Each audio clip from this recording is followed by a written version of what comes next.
J'ai mis ça ici. Hein. Ah, c'est ça que je cherchais. Ouais, ouais. Alors, mon arrosoir. J'ai l'impression d'être un. Comment on appelle ça, un camelot? Oui, un camelot. Un camelot sur la foire, là, qui va. Un camelot.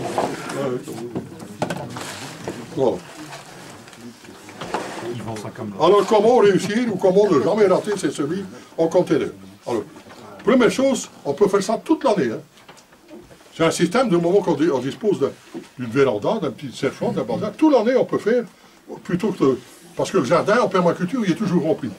Normalement, il est toujours rempli. Donc, il n'y a jamais de place pour semer. Donc, on sème en attendant, on sème à l'intérieur et tout, quand c'est le moment, quel que soit le temps.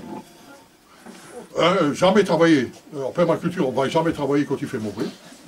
Surtout pas. C'est pas bon pour le jardinier, c'est pas bon pour la terre. Donc, quand il pleut, quand il fait. Mais par ici, il y a des périodes et des années, on n'irait jamais semer. Hein. S'il faut attendre qu'il ne pleut pas et qu'il fait bon, bon bah. Alors, pour faire ça, donc quand c'est le moment, semer selon la date, on sème, on godet, on peut même les carottes. Hein. Et tout peut être semé. Ah oui, je vais vous montrer pourquoi les carottes. Oui, tout peut être semé comme ça, et puis repiquer après. Donc ça permet de faire beaucoup d'associations, et de faire, pendant que ça pousse dans un tout petit espace, une serre à jardin, dans le jardin, pendant que ça pousse là, c'est pas sur la terre, ça occupe pas le sol. Par exemple, vous faites ça pour les laitues, un mois et demi, tout ça, et puis vous mettez un mois et demi après, vous avez un mois, vous avez déjà des laitues. Si vous devez faire tout le cycle, 3 mois et demi sur le sol, ça occupe le sol. Tandis que là, ça tourne. Et ça permet de mettre, quand il y a un trou quelque part, donc il n'y a jamais de trou dans un jardinage. Et puis tout doit être occupé. Il n'y a jamais 1 centimètre carré qui peut être libre, parce que quand il est libre, il y a des plantes qui attendent, là, qui sont prêtes à mettre. Et moi, j'ai toujours tout plein de bacs, qui même comme ça ne trouvent jamais place. Hein. Il y en a qui nous pètent, hein, quand je passe dans les allées, ils disent c'est moi, là, ils attendent. Il faut attendre, il n'y a pas de place. Hein, j'ai pas eu le temps de manger tout ça. Alors, la première méthode, c'est avec des conteneurs, on dit appeler des conteneurs sans trou. Donc dans des conteneurs comme ça. Voilà. Non, ça c'est le premier. Bon, alors, conteneurs sans trou. Voilà. Ça c'est. Moi j'utilise toujours du terreau. On achète ensemble du terreau, là, bon marché, tout ça. Mais on peut très bien faire soi-même son terreau, ou planter la terre de son jardin, mélanger, tout ça. Mais le grand avantage du terreau qu'on achète dans le commerce, c'est qu'il a passé en autoclave, c'est-à-dire qu'il n'y a plus au départ en tout cas.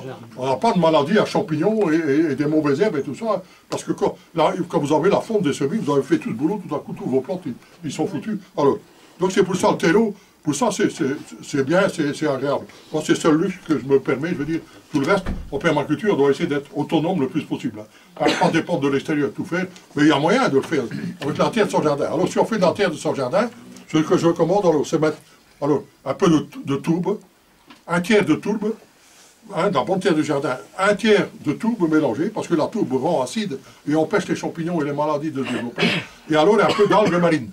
Poudrer des algues marines pour empêcher les champignons. Mais les algues marines, avec ce système ici, même comme ça peut être bien aussi. Hein, ça peut, mettre du sable au-dessus. Pardon? Du sable.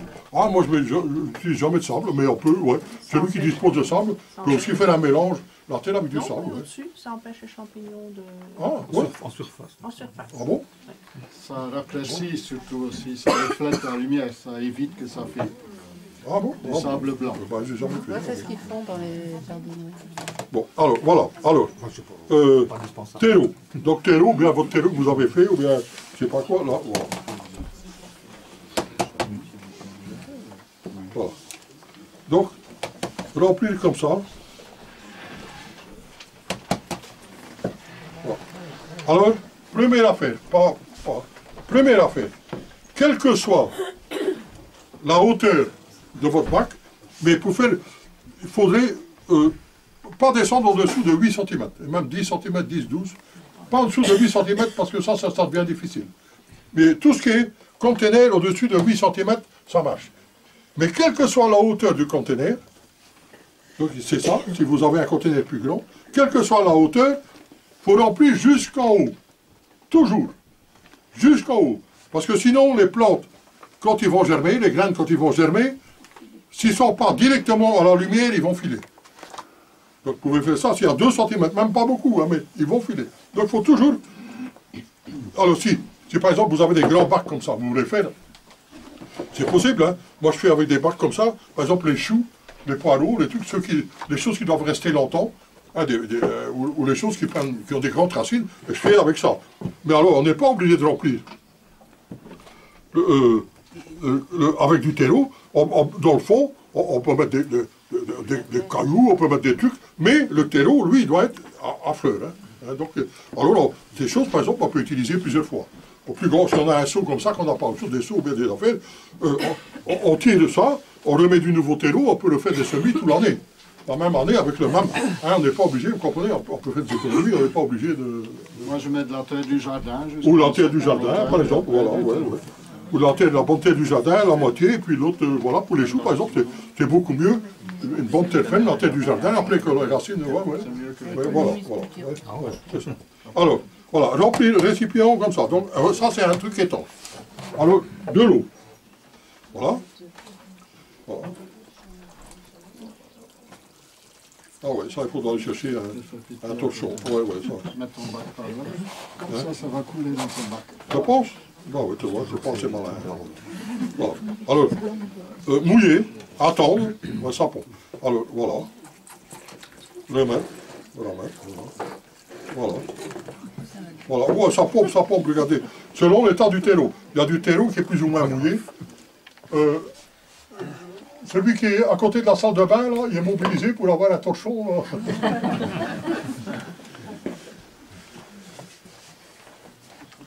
Alors, le terreau ou la tourbe peuvent prendre l'eau jusqu'à entre 5 et 7 fois son volume. Et ça, c'est formidable, parce que c'est une réserve d'eau. Le but ici, c'est, une fois que c'est fini, c'est de ne plus y toucher. Voilà, donc vous mettez l'eau jusqu'à ce que ça pompe bien. Voilà. Là, ça commence à diminuer.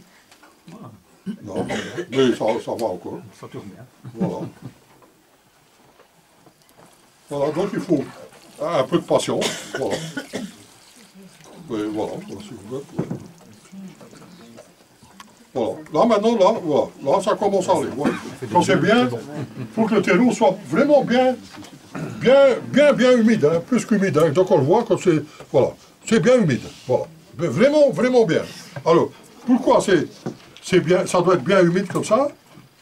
Parce que quand on sème, après, il ne faut plus y toucher. Pendant 4-6 semaines.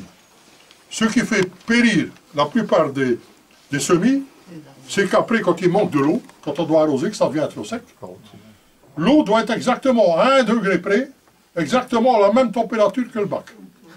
Sinon, les plantes, ils sont mortes. 1 degré plus froid ou 1 degré plus chaud, les plantules, quand c'est petit, ils sont foutus. Et la plupart du temps, c'est ça qui se passe avec les amateurs, c'est qu'ils manquent de l'eau, et puis on vient avec de l'eau trop chaude, trop froide, et bouffe. Et donc, quand on fait comme ça, ouais, je pourrais encore faire encore bien, c'est pas encore... Ouais, encore faire un petit peu.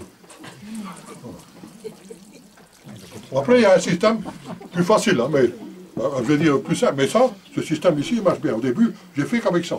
Après, je vais dire le système amélioré. Mais d'abord, commencer avec ça, parce que pour beaucoup d'en faire, ça va bien. Voilà. Alors, j'avais pas mis un sachet de graines. Un sachet de graines. Il y a quelqu'un qui m'a piqué mon sachet de graines. J'avais un sachet de graines. Quel numéro 87 012. De laitue à couper. On a trouvé le coupable, Gilbert. Hein? J'ai déposé 87 012, ouais. C'est des laitues à couper très costauds, très... 49 Ouais, mais c'est rien, attendez à...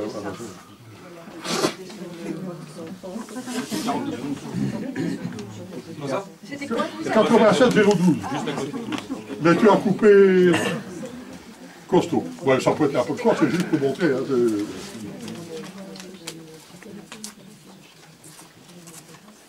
voilà. Alors, on peut mettre les graines une par une, ou bien par... Comme du sel. Voilà, comme ça, ouais, voilà. pas trop dru. Mais ça, c'est un coup de main à attraper quand on le fait. Hein. Comme tout métier, tout il s'apprend. Au début, on fait toujours trop dru. Hein. On pense toujours que ça ne va pas lever. Alors, donc ça s'apprend, après on apprend en diminue. Voilà. Donc voilà. Donc c'est là. Et puis alors on prend un peu du sec. Voilà. Là. Juste couvrir. Vous allez retrouver sur le blog hein, la vidéo. Hein. Ah oui. Ah bon. Couvrir qu'on ne le voit plus. Et puis alors, ça, un instrument très très important. Là, ça s'appelle un tapoteur. Un tapoteur, tapoteur. Un tapoteur, ça sert à tapoter. Voilà, tapoter, voilà. Alors, les graines sont bien en contact intime. Avec la terre et l'eau. Avec la terre et l'eau, il faut faire tout de suite. Et ils ne sont pas profonds. Et donc, tout va lever. Là, rapide. Donc, ce bac, vous mettez là. Ici, il est tout à couper. Vous pouvez même mettre dehors, tant qu'il ne gèle pas. Mais sinon, en serre froide, si vous mettez en serre froide, une véranda ou bien devant une fenêtre et tout ça, quelque part. Mais sitôt que ça pointe, je parle de laitue, hein, sitôt que le premier il pointe, dehors. Sinon, ça file. Hein. Donc, ouais, parce que pour tous les semis, en conteneur, après les tomates, les poivrons, tout, c'est pas le plus chaud qui. Hein, si vous mettez au plus chaud, ça va lever plus vite. Et tout ça. Mais après, l'empêcher de filer est atteint. C'est toujours la lumière et la chaleur qui doivent être en correspondance. Au moins il y a de la lumière, au moins il faut semer à chaud. C'est pour ça que quelquefois il faut attendre. Si les conditions ne sont pas réunies, par exemple pour vos tomates, il y en a qui sèment les tomates fin janvier, donc à chaud, entre 20 et 25 degrés. Ça, il faut ça. Mais après, il faut des endroits où ça ne descend pas en dessous de 18, où il y a de la lumière. Hein. Sinon, les tomates, ils filent, ou les concombres et tout ça. Hein. Donc, si on n'est pas équipé, il faut retarder le semis. Mais comme les semis de maintenant, comme je l'ai dit, comme le laitue et tout, même après, on met les bacs dehors, j'ai déjà eu le cas, même après, ça gèle, c'est pas mauvais. Hein. Pour les choux, il y a un coup de gel, au contraire. Donc il y a des plantes, il y a des plantes qui ne supportent pas. Hein. Les concombres, les tomates, les aubergines, les poivrons ne peuvent pas descendre en dessous de 12 degrés. Il faut les semer entre 20 et 25, mais après, une fois qu'ils sont là, pas en dessous de 12. Hein. Et la lumière, on n'a pas encore beaucoup de lumière maintenant, hein, malgré que les températures sont hors normes, hein, très chaudes, mais la lumière n'est pas encore là. Donc tout le sucre qu'on va semer va... Et quand on fait des semis comme ça, de toute façon, il ne faut pas avoir peur. Au début, ça a toujours tendance à filer au début. Hein, ça file toujours un petit peu. Et après, alors, il faut chercher l'endroit. Hein, donc les mettre un peu plus froid pour qu'ils fondent. Et si on met un peu d'algues marines, c'est maintenant qu'on le met? Oui, on peut. Si on n'est pas sûr du mélange, ou terreau, tout, ouais. Là, on poudrait légèrement avec des algues marines. Donc pas avec des cendres de bois. On pourrait le faire avec les cendres de bois, si c'est des grosses graines. Des courges, des oignons, pas des oignons, pardon, des fèves, des petits pois, des haricots, à ce moment-là, parce qu'on peut très bien faire en godet aussi, hein, pas dehors, on gagne beaucoup, hein, faire en godet à l'intérieur, puis aller les piquer dehors, ça ils peuvent avoir, parce que les cendres de bois sont un anti-germinatif. Donc c'est, je sais pas, j'ai essayé, j'ai fait tous les conneries, donc c'est pour ça que je ne vois pas les cendres. Donc, mais pas les algues marines. Mais c'est un bon engrais, donc, mais anti-germinatif, au niveau des petits pois, des haricots, des grosses graines, ça n'a quasiment pas d'influence, mais pour les petites graines, bien, hein, ça empêche de germer. Alors, voilà, ça c'est la méthode. Je peux dire quelque chose? Oui. Vous ne pouvez pas mettre ça dehors quand il pleut beaucoup. Ah ouais, protéger la pluie. Oui, faire un auvent. Ah ouais, ça peut pas. Ça c'est sûr. Ça peut pas être détrempé. Si vous me mettez dehors, c'est en dessous d'un endroit où il ne pleut plus. Ah ouais, c'est juste. Encore une question, Jules? Pour la lumière, est-ce que quand on fait des semis, il faut qu'ils soient... Alors, pour germer, pour que les graines germent, ils n'ont pas besoin de lumière. Au contraire, les graines germent mieux dans l'obscurité. Mais sitôt qu'ils sont germés, là, ils ont besoin du maximum de lumière. Mais pour germer, pas. J'ai même déjà essayé, mais je n'ai pas réussi. On n'avait plus de place de père dans ma chambre à coucher, en dessous du lit. Ah, mais ma femme n'a pas voulu. Elle a résisté. Mais j'avais fait ça parce que je voulais aller dans la cuisine. Et je dis, si je demande tout de suite d'aller dans la cuisine, dans les armoires, elle va dire non. Je vais aller d'abord au-dessous du lit. Elle a dit non. Bah, je dis alors à la cuisine, alors. Ah, bah, ouais, bah.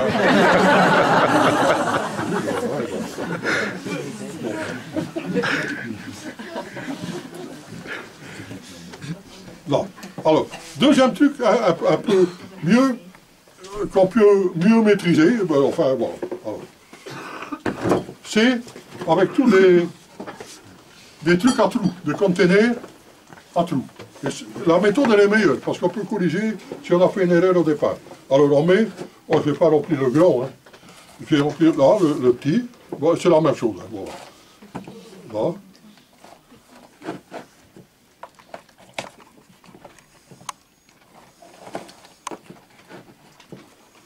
Alors, si là, par exemple, quand j'ai fini d'arroser là, ça descend trop fort, il faut rajouter un peu, ça j'ai oublié de le dire. Donc, on met tout plein, j'arrose, et puis ça diminue très fort. Il faut que le terreau arrive au-dessus, donc on rajoute encore un peu du sec pour que ça arrive au-dessus, avant de faire. Hein, ouais. Bon. Donc là, je dis ça, voilà. Donc, il ne faut pas tasser, hein. Et pas préparer le mélange avant de le mettre dedans non plus. Hein. Parce que si vous avez de la boue, hein, donc vous pouvez dire je vais mettre l'eau dans le terreau et tasser là. Non, hein, parce que ça va être trop. Il faut que ça reste souple. Hein. Donc il ne faut pas le mouiller le terreau avant de le mettre dans le bac. Dans le bac. Hein. Ça doit se faire à sec. Hein. Sinon vous avez un mélange ce qui ne va pas, qu'il ne respire plus. Hein. Donc alors ça c'est mieux. Parce que donc, vous mettez tous vos. Que ce soit ça ou ça c'est selon la graine, selon ce que vous voulez mettre, vous mettez ça. Mais ça, vous n'êtes pas obligé alors d'arroser par au-dessus. Vous mettez l'eau par en dessous. Et souvent, ça, il vaut mieux le préparer le jour d'avant, par exemple. Hein? Donc, ouais, vous mettez l'eau dans le fond, et puis l'eau, elle va monter, et puis vous pouvez mettre toujours un peu plus d'eau que ce que ça pompe.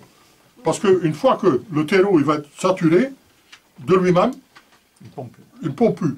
Et donc, si vous n'avez pas alors mis assez d'eau, bien tout ça, selon le temps et tout ça, vous mettez l'eau dans le fond du bac, et il va monter tout doucement, et il y a moins de risque de mort des semis, hein, s'il y a une différence de température.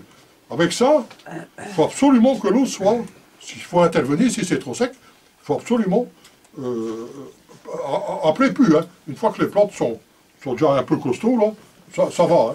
Mais avant ça, il faut absolument que l'eau soit à la même température. Hein. Donc là où vous mettez les semis, par exemple dans une serre froide, n'importe où, il faudrait toujours mettre un bac d'eau qui a la même température que la pièce, la même température que le mélange. Ici c'est moins grave, il faut quand même faire attention, hein. Pas trop de différence. Mais c'est moins grave parce que vous mettez l'eau dans le bas, l'eau elle a le temps de monter et de ne pas faire des dégâts, de prendre la température de la pièce. Mais il ne faut tout de même pas mettre de l'eau glacée quand c'est... Ah ouais, sinon, ouais. Mais c'est moins grave. Donc on peut corriger. Donc alors, avec ce système de godet, on peut cultiver aussi, par exemple, j'ai dit les carottes, tout ce qui est à racine. Parce que tout ce qui est à racine, qu'on ne peut pas repiquer racine nue, ça ne va pas. Donc, les carottes, pendant longtemps, on a cherché, on faisait à racine nue, mais ça ne marchait pas très bien. Par exemple, ça, là, un bac comme ça, carottes, vous mettez 1, 2, 3, 4 graines de carottes. Et vous dépotez, quand les carottes ils sont bien, au machin, vous dépotez, mais pas séparés. Et vous mettez en terre telle qu'elle, et puis c'est parti. Donc ça, ou bien vous découpez, comme ça, et c'est pas la peine, comme ça va très bien. Donc tout ce qui est légumes racines peut se faire comme ça. C'est surtout utile alors pour, je vais dire, pour la fin de saison, pour l'automne. Par exemple, vous avez en automne, le jardin normalement en automne il est rempli. Mais vous avez tous les semis à faire, parce qu'en permaculture on peut avoir des légumes toute l'année, même en plein hiver et tout, à condition de faire tous les semis de fin juillet, de fin août, de début septembre, tous les semis qui vont donner des légumes en hiver et au sortir de l'hiver. Très important. Mais vous n'avez plus de place nulle part. Ouais, c'est ça. Alors vous savez pas les côtés, vous n'avez pas de place, alors vous mettez tout en bas comme ça, et puis vous attendez d'avoir mangé, et après vous avez la place. Parce que si vous attendez de manger, d'avoir la place, c'est trop tard. Pour les carottes, par exemple, ou bien le matin. Donc ce système permet d'être très souple pour beaucoup d'affaires. et de faire des associations et de tout. Et ça peut se faire toute l'année, travailler en bonnes conditions. Quand il fait bon, on ne doit pas tout faire en même temps, par fur et à mesure. Donc ça, on fait. Moi, je fais quasiment tout. Je vais dire 95%. Ah ouais, 95% de mes légumes, des semis, sont faits dans des semis en container, en bac, en godé, en tout ça. Tout selon le pot, selon la grandeur, selon ce que je dois faire. Même les petits pois, les haricots surtout, c'est très intéressant. Vous avez 1 mois et demi avant des haricots, si vous devez attendre la planter, en godé comme ça, par exemple, un godé comme ça, 4 haricots, 5 haricots, un godé comme ça va. Voilà. Et puis dépoter, et puis vous avez beaucoup d'affaires, c'est vraiment gai. Et donc vous avez, au lieu de courir les rues, courir les cabarets, comme ça vous avez une place où vous pouvez semer toute l'année, parce que sinon c'est un machin. Vous dites, je sais pas moi, à votre femme il pleut, c'est pas aller travailler dans le jardin, elle va aller faire un tour dehors, voilà, elle va aller pomper. Voilà, la femme va dire non, ça va pas, elle sait, il y a moyen de se faire des semis dans les terres. Donc il n'y a plus de. Là, vous n'avez plus d'échappatoire, malgré la bonne bière belge, là. Mais maintenant, il y a de la bière bio, on peut en boire autant qu'on veut, donc ça, il n'y a pas de problème. Si tu as une porte au fond du jardin, ça fait rien. Ah ouais, j'ai été visiter le jardin, et la femme, elle m'avait mis à part, là, quelqu'un, elle avait dit, je ne comprends pas, il va au jardin, quand il revient, il y a toujours l'air d'être sous, comme ça. Quel grand tête. Ah ouais, alors tout ce qu'il avait fait quand sa femme n'était pas là, il avait fait rentrer une camionnette complète, et tous les bordures de son jardin, c'était des bouteilles renversées. Mais ce n'était pas des bouteilles vides. Alors, il m'a dit, tu veux boire un coup? Il dit, boire un coup? Une bouteille, c'était une bouteille. Alors, quand il est mort, il a dit, on a tout plein un sentier, il a tout plein de bouteilles de vin. Ça fait une belle bordure. Est-ce qu'il y a des questions? Est-ce qu'on a bien compris le système? Parce que ça, c'est... Les panais, les chicots, ça vaut la peine de faire aussi en godet? Ah non, la question vaut la peine, ça c'est chacun qui doit faire personnellement, savoir si ça vaut la peine. Mais est-ce que ça marche? Ah ouais, ça marche. Ah ouais, ça marche. Parce que le panais met beaucoup de temps à germer. Ah ouais, non, ça dépend. Ça marche. Ah si, ça marche avec tout, ouais. Mais il y a des choses qu'on peut faire à racine nue, sans problème, mais pour tout ce qui n'est pas racine nue, par exemple les concombres, les melons, les pastèques, les courges et tout ça, ne peut pas être piqué à racine nue. Et donc si on veut, par ici, donc il faut dégoder comme ça, une graine et tout ça, et puis on dépote et on met, donc ça va bien. Racine nue, ça ne va pas, les concombres non plus. Donc il faut faire... Encore pas de racine nue, comme autres légumes. Comme autres légumes, il ne faut pas mettre en racine nue. Oh, il y en a beaucoup, mais puis la fil à mesure que... Courgettes. Presque tout. Ah ouais, mais les courgettes, tous les courgettes, tout ça, concombres, tomates pas, qu'on fait, les choux aussi, racine nue, les laitues aussi, Mais il y a des choses même qui vont aller plus vite, si c'est pas racine nue. Par exemple, vous avez, ici, voilà, mettez les laitues ici, c'est pas pour laisser là-dedans les laitues à couper. Je vais découper des petits morceaux, découper avec un ciseau, je vais laisser sécher, découper après avec un couteau, et plante chaque fois des petits machins et les mettre dans mon jardin, pour avoir des grosses touches, donc une par une, donc même comme ça. C'est pour ça qu'il est intéressant, une par une, le piquer, après on le pique, et donc ça va tenir autour, c'est la méthode entre racine nue et entre... Il n'y a qu'une chose qu'il faut faire attention, c'est ne pas laisser trop longtemps dans vos pots avant de repiquer. Parce qu'il ne va plus s'implanter. Il va faire ses racines dans le volume du pot et il ne va plus vraiment aller chercher... les racines vont commencer à tourner et tout. Donc si ça arrive, ça peut arriver, si ça arrive, alors il faut vraiment couper. Il faut sortir le machin et couper ce qui est en rond. Absolument couper les racines avec un couteau coupé, pour que ça s'enracine de nouveau. Sinon, après 1 mois, 2 mois, on tire par exemple les haricots, on tire dehors, ça ne s'est pas implanté dans le sol. Mais ça va mieux avec une petite paire de ciseaux. Par exemple des ciseaux.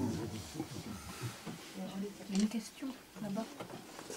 Excusez-moi. Les carottes, alors si on sème les carottes aujourd'hui, on va pouvoir les mettre en terre quand? Les carottes, ça met longtemps en terre dans 2 mois. 1 mois et demi, 2 mois.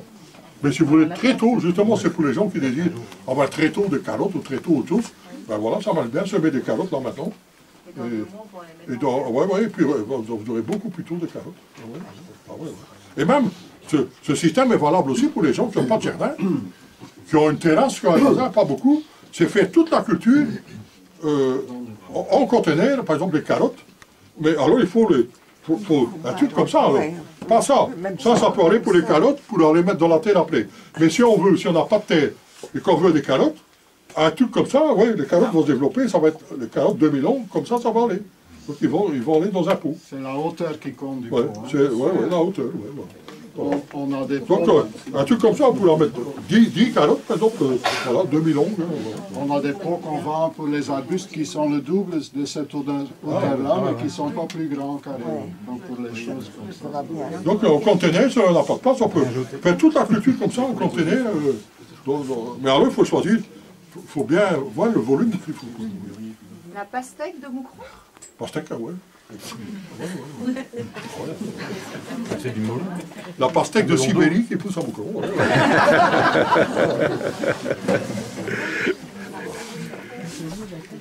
On a la chance maintenant d'avoir, c'est une chose, depuis que les frontières sont ouvertes avec les pays de l'Est, et puis la Russie, tout ça, on a beaucoup de semences de Pologne, des pays de l'Est, de Sibérie et tout ça, donc des légumes qui vont comme la pastèque. Ouais.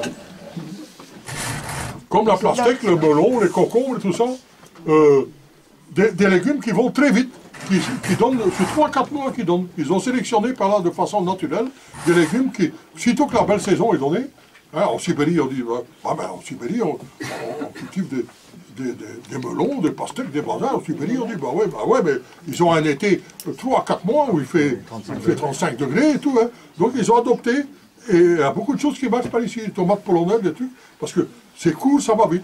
Et ils ont, par exemple, au Canada, ils ont fait un Canada, là, il fait très froid, mais beaucoup de semences qui viennent des pays de l'Est et beaucoup de Sibérie, des trucs donc ils ont... On a la chance que dans les pays de l'Est, je dis une chance entre parenthèses, qu'ils n'ont pas les moyens. Ils n'ont pas les moyens, donc ils n'ont pas développé des techniques F1 et tous les bolos, parce que les gens n'avaient pas d'argent, ils n'allaient pas acheter des semences chères et tout, de OGM ou bien même hybrides et tout. Et donc ils ont continué une sélection, améliorée, une sélection naturelle. Mais en Amérique aussi, les Quakers, les Amish, les communautés, certaines communautés, ont continué de développer leurs semences depuis des centaines d'années, des semences traditionnelles. Mais par exemple, les Amish, c'est parmi les meilleures semences au monde. Et ce n'est pas des OGM, ce n'est pas des hybrides. Ça veut bien dire que c'est largement supérieur aux hybrides et tout, quand on fait naturellement. Et on commence à avoir accès, par exemple, aux semences Amish. Parce que dans les Amish, maintenant, il y a des jeunes couples qui veulent un peu plus que... Parce qu'ils vivent d'une façon très... c'est pas de baracapite, de bazar, c'est dur. Mais il y a des jeunes, pour avoir un certain plus confort, alors on commençait à vendre les semences, c'est comme ça que, pour avoir de l'argent, parce que c'est tout à fait autonome, mais ils ont commencé à avoir pour pouvoir acheter. Une auto, je ne pense pas encore, parce qu'ils ont encore les carrioles, les chevaux. Mais il y a une avance, sinon avant, il n'y avait pas moyen, hein, c'était entre eux et tout, donc il n'y avait pas moyen d'avoir ces semences et tout ça. Et c'est comme ça qu'on a vu qu'ils ont maintenant les meilleures semences au monde, que les OGM, les hybrides, ça rend ridicule. Hein, les scientifiques n'osent pas parler de ça, hein, donc que dans les sélections, là, massales, la sélection là, est formidable. Et c'est ça que nous, on doit retrouver. Les jardiniers refaient de nouveau ces semences. Il faut dire aussi que quand on fait ses semences soi-même, il faut faire attention parce qu'elles lèvent beaucoup plus vite. Ah oui, elles sont plus costauds. Donc il faut calculer pour les semer et pouvoir les... les tomates, ou les pommes de terre et tout, ça démarre plutôt. Bon, allez. Déballacer tout le bloc. Quelqu'un peut...